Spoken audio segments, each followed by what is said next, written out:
Cuando se discute sobre la Constitución, pareciera que está claro que es una Constitución y que entonces la pregunta es si necesitamos una nueva o no. Pero esto es solo una apariencia. Es útil detenerse por un momento en reflexionar qué es una Constitución. Porque para entender el problema que enfrentamos con el proceso constituyente y la crisis que existe hoy día, es fundamental no pensar la Constitución como la piensan los abogados, que la piensan como un texto. De hecho, los abogados hablan del texto constitucional. Para los abogados, la Constitución es un texto que tiene artículos y que tiene incisos, y entonces los abogados van a los tribunales y alegan la Constitución, ¿no? Dicen ellos. Y entonces dicen, señor juez, en virtud del artículo tanto, inciso tanto de la Constitución, mi cliente debe obtener sentencia favorable por tales y cuales razones, etc. Pero eso no es lo que es la Constitución como se nos aparece ahora. Y para ver qué es en realidad la Constitución, es útil comenzar por su nombre, porque el nombre nos da una pista. Se llama Constitución Política de la República, porque constituye políticamente a la República. Es decir, constituye la política de la República. En este sentido, la Constitución es una decisión, o varias decisiones, fundamental sobre la forma política, sobre la política, sobre cómo se adquiere el poder político institucional, cómo se mantiene, cómo se pierde, cómo se ejerce, cuáles son los límites que enfrentan, cuáles son los fines que tiene, etc. Eso es la Constitución. Habiendo entendido entonces, o habiendo distinguido estos dos conceptos de Constitución, la Constitución como un texto y la Constitución como una decisión sobre la política, entonces uno puede preguntarse, ¿cuál es la Constitución que tenemos? Si la Constitución es un texto, entonces diremos, bueno, la Constitución es el texto que tenemos, y el texto que tenemos ha cambiado mucho desde 1980. Eso es lo que dicen quienes defienden la Constitución actual cuando dicen, ya no es la Constitución de 1980, porque si uno compara los dos textos, son muy distintos. Pero eso, por supuesto, no dice nada respecto de la Constitución como una decisión fundamental sobre la política. Porque si es una decisión fundamental sobre cómo es la política, entonces es perfectamente posible, de hecho yo creo que es lo que ha ocurrido, que durante todos estos 30 años haya habido muchas modificaciones del texto sin que haya habido una modificación de la decisión que define a la Constitución vigente. Y para eso tenemos que identificar esa decisión, para identificar la Constitución. Y la respuesta a cuál es la Constitución, entonces, es la siguiente. La Constitución es una decisión de neutralización, incapacitación de la política, porque de ese modo la Constitución solucionaba un problema que tenía la dictadura. El problema de la dictadura era cómo usar el poder que tenía, el poder total que tenía, para asegurar que las reformas que iba a implementar, la introducción del modelo neoliberal, no iban a ser revertidas una vez que perdieran ese poder, cuando ya no tuvieran el poder. Y la respuesta a este problema, la solución, fue la Constitución. Como la Constitución constituye la política, la dictadura le dejó a la democracia una Constitución. Entonces la dictadura decidió cómo iba a ser la política de la democracia. Y esa política, entonces, iba a ser una política neutralizada, incapacitada para tomar decisiones transformadoras. Y por eso, de ese modo, entonces, la dictadura usaría el poder que entonces tenía, total, para fijar lo que iba a ocurrir cuando ya no tuviera el poder total, y el poder total lo tuvieran, o el poder lo tuvieran otros. Dado que nuestro problema es la neutralización o incapacitación de la política, la pregunta es, ¿qué tiene que ver esto con lo que afecta al ciudadano o a la ciudadana común y corriente? Porque un argumento habitual para quienes defiendan la Constitución vigente es que estas cuestiones constitucionales no le preocupan a la gente, que a la gente lo que le preocupan son las pensiones, la salud, la educación, la seguridad, etc. Que esos son los problemas reales de la gente, y entonces estos problemas constitucionales serían problemas de los políticos. Aquí, de nuevo, vemos aparecer la idea de que la Constitución es un texto. Porque, claro, modificar el texto, cambiar unas palabras, etcétera, pareciera ser un problema de los políticos, porque también dicen quienes defienden la Constitución, la gente no ha leído el texto. ¿Cómo pueden tener una opinión sobre la Constitución si no han leído el texto? Pero cuando uno entiende que la Constitución no es un texto, sino una decisión fundamental sobre la política, todo cambia, porque ya no se necesita leer el texto para entender que hay un problema con la Constitución. Todo lo que se necesita es ver que hay un problema con la política. Porque si hay un problema con la política, ese es un problema constitucional. ¿Y cuál es ese problema? Ya lo hemos descrito en abstracto. Es la neutralización de la política, la incapacitación de la política para transformar.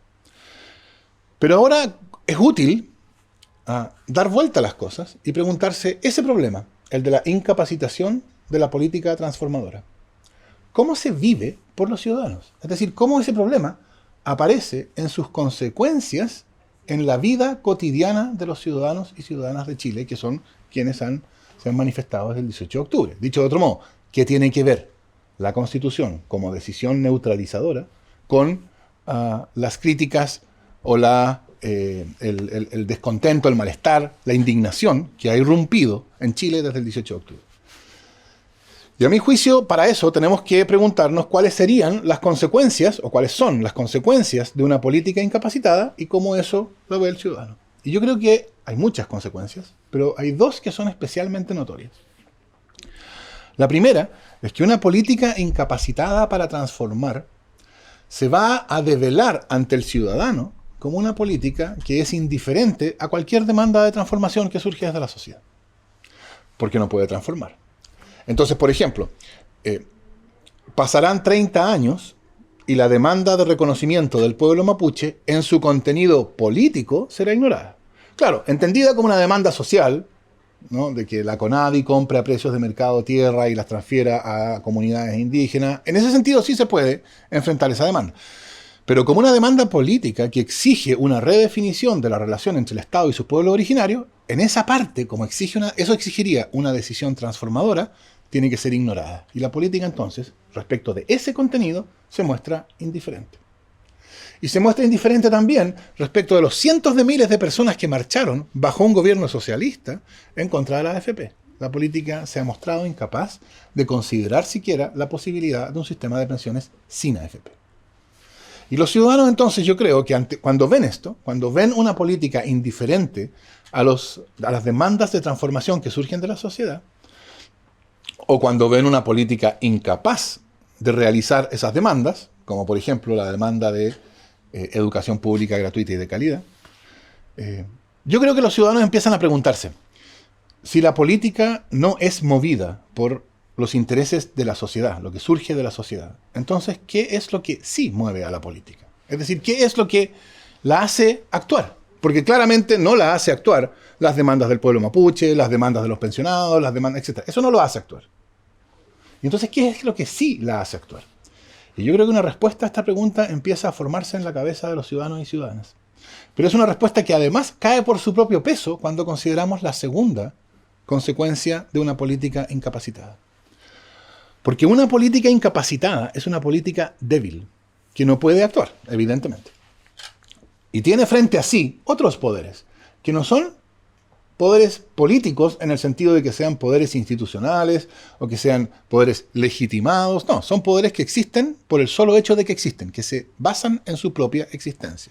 Por ejemplo, el poder económico. Y entonces hay un poder débil, que es el poder de la política, y un poder fuerte, que es el poder económico.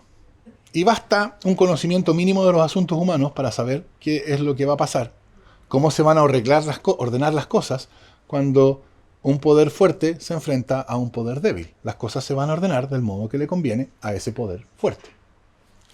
Y por eso estos 30 años han sido 30 años de vivir bajo una forma política en la cual el poder político no puede poner límites al poder económico.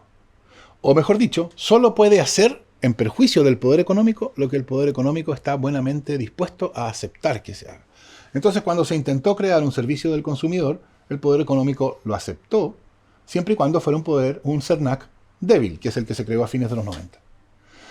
Es decir, que solo podía mediar, solo podía llamar a la empresa y decirle a la empresa que conversara con el consumidor a ver si llegaban a un buen arreglo. Y si no llegaban, bueno, no podía hacer nada más. Cuando se intentó crear un servicio del consumidor que pudiera proteger eficazmente a los consumidores y que pudiera sancionar a las empresas y que pudiera dictar normas y que pudiera fiscalizar, entonces eso, la Cámara Chilena de Comercio fue al Tribunal Constitucional a decir que era inconstitucional y el Tribunal Constitucional obediente accedió a esa petición de la Cámara y entonces el CERNAC perdió a esas facultades. Entonces, el poder político parece como que solo puede hacer lo que el poder económico acepta. Y entonces los ciudadanos ven al poder político como un instrumento del poder económico. O, dicho en los términos que yo creo que son más cercanos a los del ciudadano, ven que el poder político está coludido con el poder económico en perjuicio del ciudadano.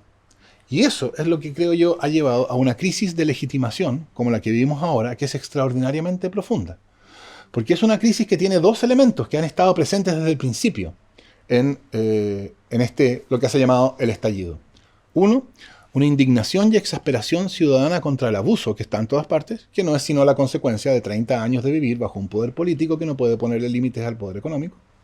Y dos, una indignación y exasperación ciudadana parecidas, del mismo tipo, pero dirigido no contra el abuso, sino contra la política institucional, la clase política, los políticos, los partidos políticos. Yo creo que hoy día hay en la ciudadanía tirria contra los partidos políticos.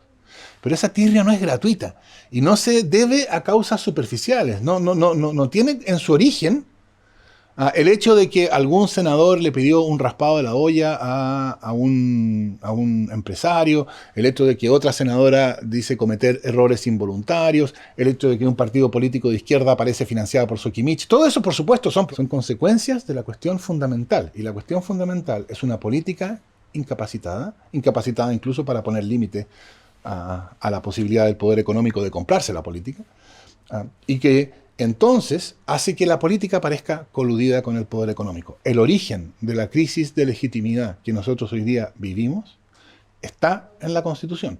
Y esto es fundamental, porque esto quiere decir que la crisis de legitimidad que hoy día vivimos es una crisis que se ha desarrollado durante largo tiempo. Nosotros estamos en un estado avanzado de esa crisis porque se ha dejado desarrollar el problema hasta este estado en que ha causado una deslegitimación completa de la política institucional y un abuso generalizado.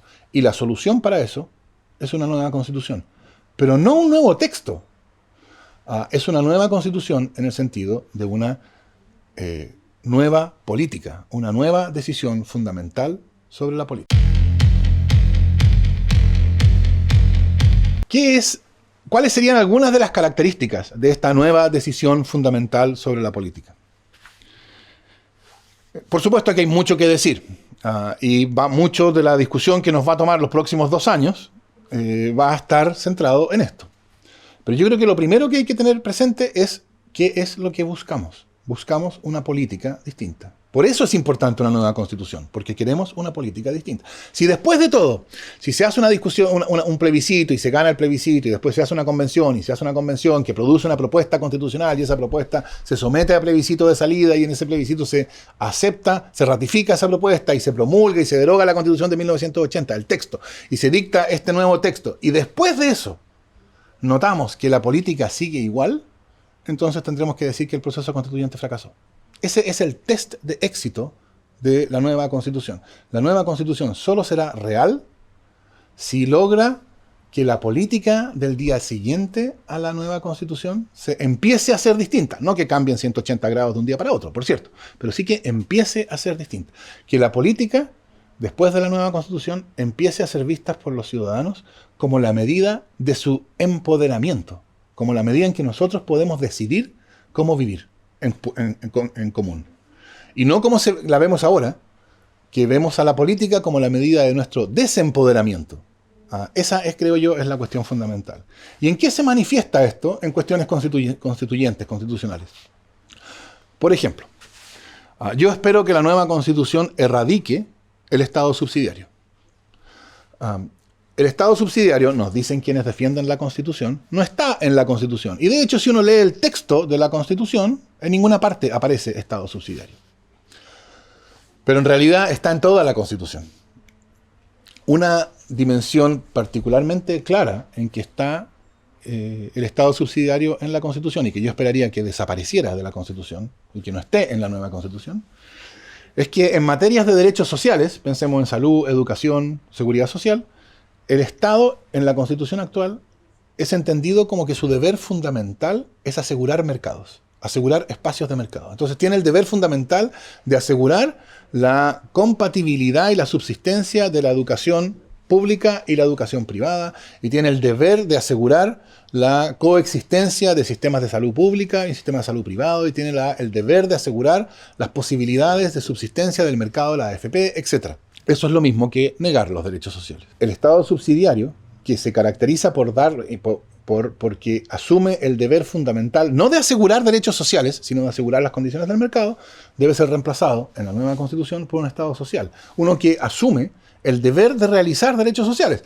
Y después, políticamente, esto se discutirá en la política del día después, discutiremos cuál es la mejor manera de realizar los derechos sociales, y ahí aparecerán quienes dicen la mejor manera de realizarlos es a través del mercado, y quienes diremos la mejor manera de realizarlos es excluyendo al mercado. Esa será la discusión política del día después. Pero la decisión fundamental es que el deber del Estado es realizar derechos sociales. Eso es un Estado social. A diferencia de hoy, en que la responsabilidad fundamental del Estado es asegurar las condiciones del mercado. Entonces, por ejemplo, hoy día, con la Constitución vigente, si el Estado quiere crear un nuevo órgano que administre los fondos de pensiones, tiene que preocuparse de que ese nuevo órgano actúe en los mismos términos que las AFP, que las condiciones del mercado, porque claro, si no actuara en los mismos términos sería, entre comillas, competencia desleal. En un Estado social diríamos, no importa que sea competencia desleal, porque no es deber del Estado asegurar la competencia en materia de derechos sociales. En el Estado subsidiario, si el Estado hace competencia desleal, entre comillas, eso es visto como inconstitucional, está incumpliendo su deber. ¿Por qué? Porque el deber fundamental del Estado en un Estado subsidiario es asegurar las condiciones del mercado. El deber fundamental del Estado en un Estado social es asegurar la realización de los derechos sociales. Ese es solo un ejemplo del modo en que la Constitución actual entiende al Estado y lo configura de modo tal de incapacitarlo. Incapacitarlo en este caso para discutir posibilidades transformadoras en materia de derechos sociales.